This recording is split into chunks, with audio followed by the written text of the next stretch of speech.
బాలీవుడ్లో కోట్లాది రూపాయలు పారితోషికం తీసుకున్నటువంటి స్టార్ హీరోలు కూడా ఈ రోజున ఒక ఐఏఎస్ ఆఫీసర్ పేరు చెబితే వణికిపోతున్నారు, భయపడుతున్నారు.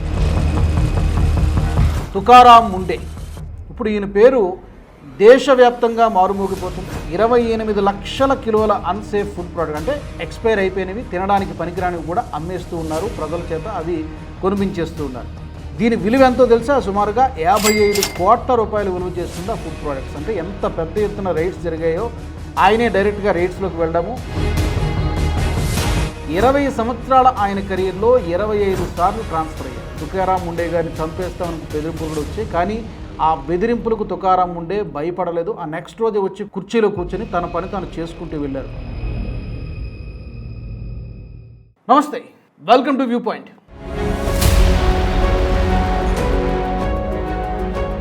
బాలీవుడ్లో కోట్లాది రూపాయలు పారితోషికం తీసుకున్నటువంటి స్టార్ హీరోలు కూడా ఈ రోజున ఒక ఐఏఎస్ ఆఫీసర్ పేరు చెబితే వణికిపోతున్నారు, భయపడుతున్నారు. ఇంతకీ ఎవరా ఐఏఎస్ ఆఫీసర్? ఎందుకు ఈ స్టార్ హీరోలు భయపడుతున్నారు అతని పేరు చూసి?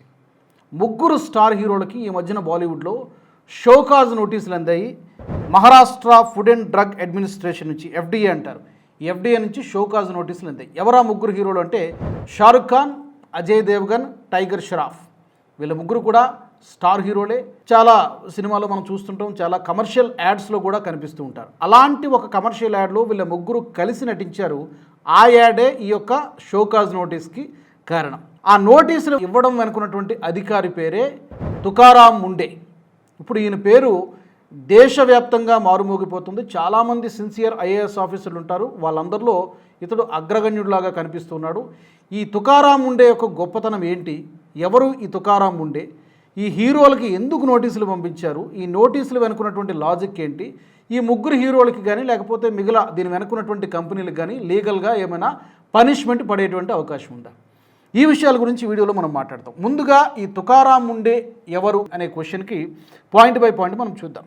ఈయన మహారాష్ట్ర కేడర్కు చెందినటువంటి 2005వ సంవత్సరం బ్యాచ్ ఐఏఎస్ ఆఫీసర్. చాలా సిన్సియర్ ఐఏఎస్ ఆఫీసర్, చాలా సిన్సియర్ ఐఏఎస్ ఆఫీసర్. మామూలుగా మనకి ప్రభుత్వ ఆఫీసర్లు, అది ఐఏఎస్ కానీ ఐపీఎస్ కానీ, వాళ్ళ సిన్సియారిటీ ఏంటో తెలియాలంటే వాళ్ళ కెరీర్ మొత్తంలో ఎన్నిసార్లు ట్రాన్స్ఫర్ అయ్యారో ఒక్కసారి మనం ట్రాక్ రికార్డ్ చెక్ చేస్తే సరిపోతుంది అని ఒక సామెత ఉంది, ఒక నానుడు కూడా ఉంది.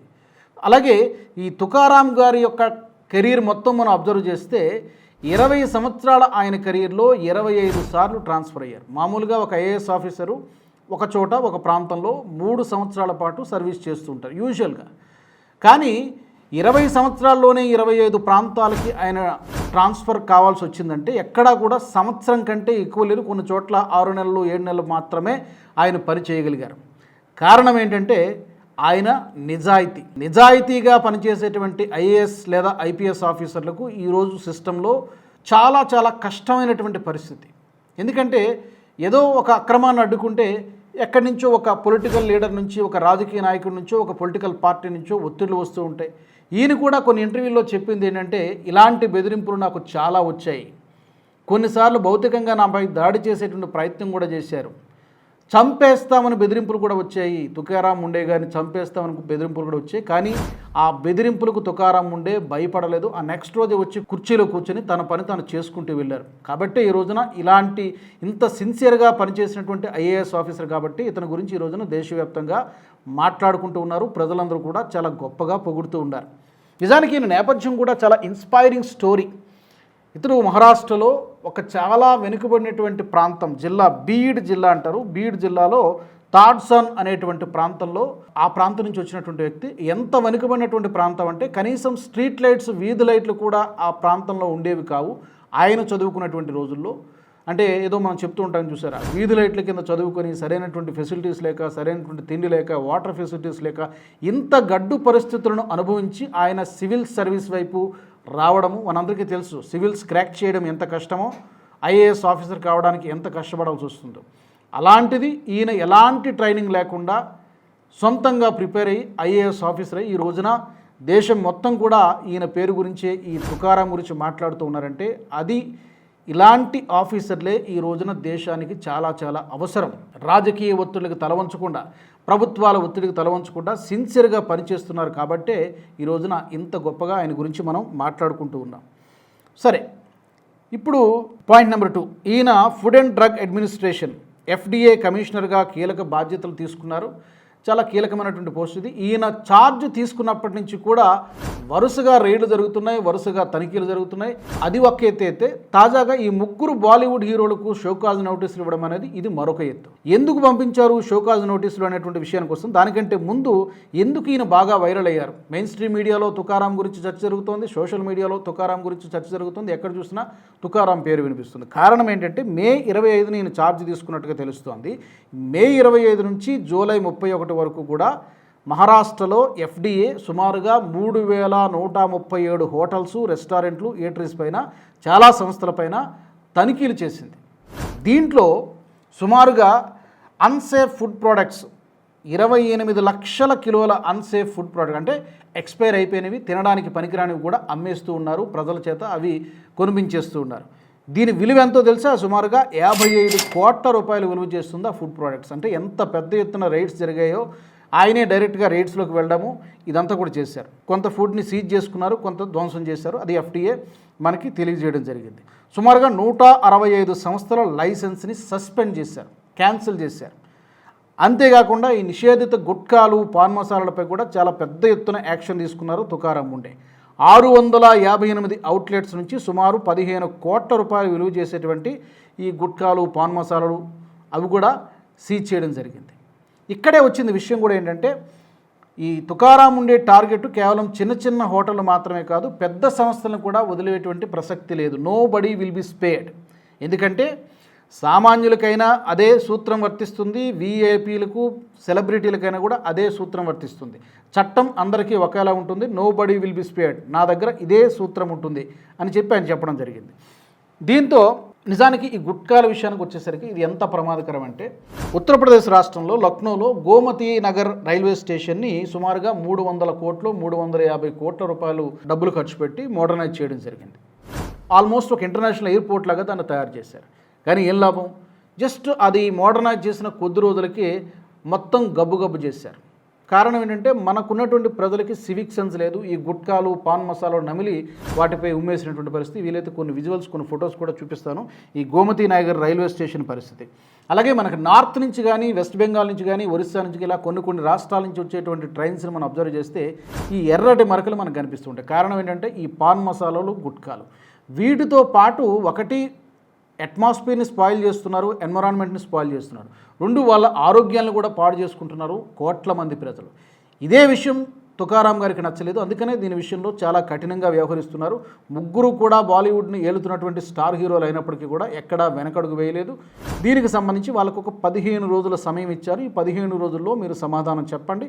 సమాధానం సంతృప్తికరంగా ఉంటే ఓకే, లేదంటే మీ పైన లీగల్గా యాక్షన్ ఎందుకు తీసుకోకూడదు, మీ మీద లీగల్ యాక్షన్ ఎందుకు తీసుకోకూడదో చెప్పండి అంటూ వాళ్ళకి వివరణ అడగడం జరిగింది. 10 లక్షల రూపాయలు జరిమానా కూడా వేయొచ్చు. 10 లక్షలు అనేది వాళ్ళకి పెద్ద విషయం కాదు. కానీ ఒక విషయం మహారాష్ట్ర ప్రభుత్వం ఏం చెప్తుందంటే, మేము అందరినీ ఒకేలా ట్రీట్ చేస్తాం. VIPలైనా, VVIPలైనా, సినిమా సెలబ్రిటీలైనా, సామాన్యులైనా మా చట్టం ఒకేలా పనిచేస్తుందని చెప్పడమే ఈ యొక్క చర్య యొక్క ముఖ్య ఉద్దేశంగా కనబడుతోంది. ఇందులో పెద్ద సంస్థలు కూడా ఉన్నాయి. క్విక్ కామర్స్, బ్లింకిట్ లాంటి సంస్థలు, అమెజాన్ లాంటి సంస్థలు, పెద్ద ఫుడ్ చైన్లు, ఇలాంటి వాటిని కూడా యాక్షన్ తీసుకున్నారు తుకారాం ముండే.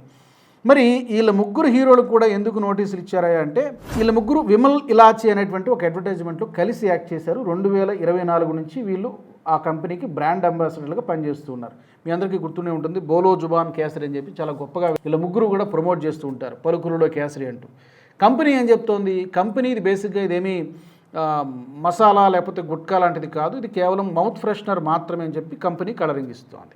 కానీ FDA అనుమానం ఏం చెప్తుందంటే, FDA అబ్జెక్షన్ ఏంటి అంటే, ఈ పేరుతో, ఇలాచీ పేరుతో కనిపిస్తున్నటువంటి అడ్వర్టైజ్మెంటు లేదా బ్రాండ్ ఐడెంటిటీని ఉపయోగించి ఇదివరకు ఇదే కంపెనీకి చెందినటువంటి ఒక మసాలా గుట్కా ఉండేది, అది ఆల్రెడీ బ్యాన్ అయిపోయిందని చెప్తున్నారు. అయినప్పటికీ కూడా ఆ పాన్ మసాలా లేదా టొబాకో రిలేటెడ్ ప్రోడక్ట్స్కి డైరెక్ట్గా కాకుండా ఇండైరెక్ట్గా ప్రచారం చేస్తున్నారా అనేటువంటిది FDA అభ్యంతరం వ్యక్తం చేస్తుంది. దీన్ని లీగల్ టెర్మినాలజీలో సరోగేట్ అడ్వర్టైజింగ్ లేదా ఇండైరెక్ట్ అడ్వర్టైజింగ్ అని చెప్పి చెప్తారు. అదే విషయాన్ని FDA చాలా క్యాలిక్యులేటెడ్గా పట్టుకుంది. దీనికి మీరు వివరణ ఇవ్వండి అంటే డైరెక్ట్గా ప్రమోట్ చేయట్లేదు, ఇండైరెక్ట్గా ఈ ముగ్గురు స్టార్ హీరోలు ప్రమోట్ చేస్తున్నారు అనేది ఎఫ్టీఏ అభ్యంతరం. దీనికి సంబంధించి వివరణ కోరింది, షోకాజ్ నోటీస్ ఇచ్చింది, వాళ్ళు సమాధానం చెప్పాల్సి ఉంటుంది. ఇప్పుడు ఈ హీరోలు ఎందుకు టెన్షన్ పడుతున్నారంటే, సాధారణంగా సెలబ్రిటీ ఎండోర్స్మెంట్ అంటే చాలా పెద్ద ఎత్తున బ్రాండ్ డీల్స్ జరుగుతుంటాయి, కోట్ల రూపాయలు వాళ్ళ జేబుల్లోకి ముడుతూ ఉంటాయి.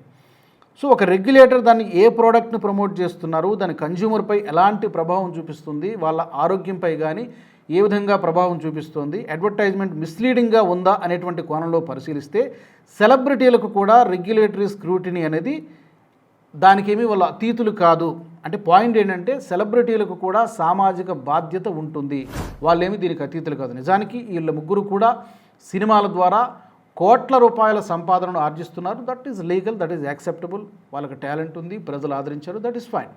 బట్ ఎంత పెద్ద సెలబ్రిటీ అయినా కూడా ఇలాంటి ప్రోడక్ట్స్కి ఎండోర్స్ చేసేటప్పుడు, అడ్వర్టైజ్మెంట్లలో నటించేటప్పుడు అది ఎలాంటి ప్రోడక్ట్ మనం ఎండోర్స్ చేస్తున్నాము, అది ఎంతవరకు జెన్యును, ఏ విధమైనటువంటి ప్రభావాన్ని కన్జ్యూమర్లపైన లేకపోతే ప్రజలపై చూపిస్తుంది అనేటువంటి విషయాన్ని ఆలోచించాలా వద్దా ఈ షారుఖ్ ఖాన్ అయినా లేకపోతే అజయ్ దేవగన్ అయినా టైగర్ షరాఫ్ అయినా కూడా. ఇది ఆలోచించకుండా కేవలం మా జేబులు నిండిపోతే చాలు, మాకు కోట్ల రూపాయలు ఇస్తున్నాం కాబట్టి మేము లీగల్ టర్మ్స్కి లోబడి మేము ప్రచారం చేస్తున్నామంటే అది సరైనటువంటిది కాదు. ఇదే యొక్క ఎఫ్డీఏ అభ్యంతరం వ్యక్తం చేస్తున్న కూడా అదే. పెద్ద స్టార్ అయినా చిన్న వ్యాపారైనా నిబంధనలు అందరికీ కూడా ఒకటే ఉంటాయని చెప్పి ఎఫ్డీఏ చెబుతోంది. ఈ ఒక్క ప్రకటనతో ఆగిపోతుందా? ఇంతకీ వీళ్ళు ఏమడుగుతున్నారు అంటే, బ్రాండ్ పెద్దదా చిన్నదా కాదు, రూల్స్ పాటిస్తున్నారా లేదా అనేదే ముఖ్యం. అందుకే ఈ యొక్క వాళ్ళకి నోటీసులు ఇవ్వడం జరిగింది అనేటువంటిది వీళ్ళు చెప్తూ ఉన్నారు. బేసిక్గా వీళ్ళు సమాధానం చెప్పాల్సింది ఒక 4-5 అంశాలను ఎఫ్డీఏ అడిగింది. ఏంటి ఆ 4-5 అంశాలు ఒకసారి మనం చూద్దాం.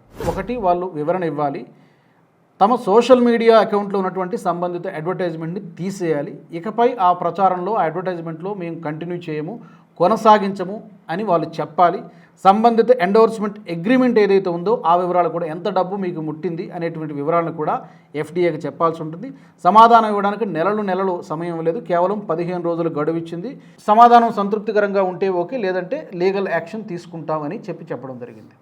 నిజానికి ఇది ఈ స్టార్ల పైన ఎలాంటి పనిష్మెంట్ ఉంటుందో తెలియదు, కానీ ఒక ఇండికేషన్ మాత్రం వీళ్ళతో పాటు మిగతా బాలీవుడ్ స్టార్లు చాలామంది ఉన్నారు. సల్మాన్ ఖాన్ కానివ్వండి, అమీర్ ఖాన్ కానివ్వండి, ఈవెన్ మన తెలుగులో కూడా చాలామంది టాలీవుడ్ సెలబ్రిటీలు పెద్ద పెద్ద ప్రోడక్ట్స్ని, కార్పొరేట్ కంపెనీల ప్రోడక్ట్స్ని ఎండోర్స్ చేస్తూ ఉంటారు. కానీ ఎండోర్స్ చేసేటప్పుడు సోషల్ రెస్పాన్సిబిలిటీని మర్చిపోతూ ఉంటారు అనేటువంటి ఒక విమర్శ. అది సాఫ్ట్ డ్రింక్స్ కావచ్చు, లేకపోతే జంక్ ఫుడ్స్ కావచ్చు, లేకపోతే ఇలాంటి ఈ పాన్ మసాలాలు, గుట్కాలు, ఇవి ఏ విధమైనటువంటి ఇంపాక్ట్ ప్రజల యొక్క ఆరోగ్యంపై చూపిస్తున్నాయనేటువంటిది సోషల్ రెస్పాన్సిబిలిటీ లేకపోతే సెలబ్రిటీలకి ఇంకా వాళ్ళకి గౌరవం ఏముంటుంది, వాళ్ళకి నైతికత ఎక్కడ ఉంది అనేటువంటిది ఇక్కడ క్వశ్చన్ మార్క్.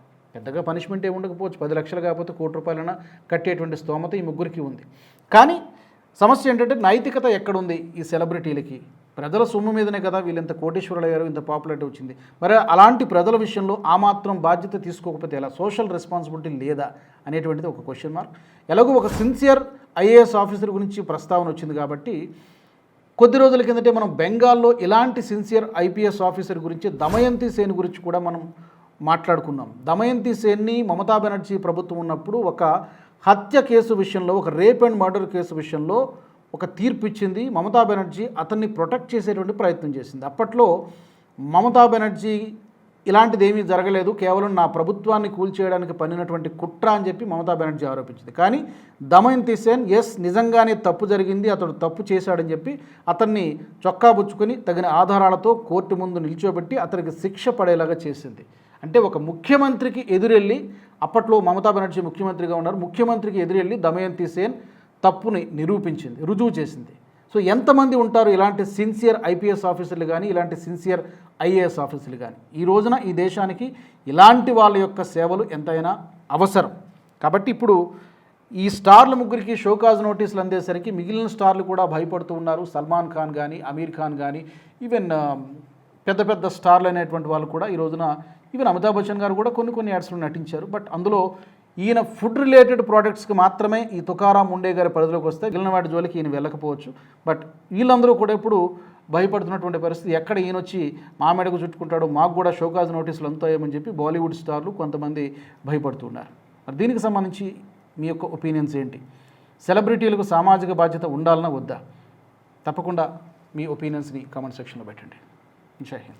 ఈ వీడియో మీకు నచ్చినట్టయితే లైక్ చేయండి, 10 మందికి షేర్ చేయండి. అలాగే కామెంట్ల రూపంలో మీ అభిప్రాయాలను మాతో పంచుకోండి. Nationalist hub group of channels ను సబ్స్క్రైబ్ చేసుకుని తెలుగునాట జాతీయవాద జర్నలిజాన్ని ప్రోత్సహించండి. ఈ వీడియో కింద ఉన్న బెల్ ఐకాన్ పై క్లిక్ చేయడం మర్చిపోవద్దు.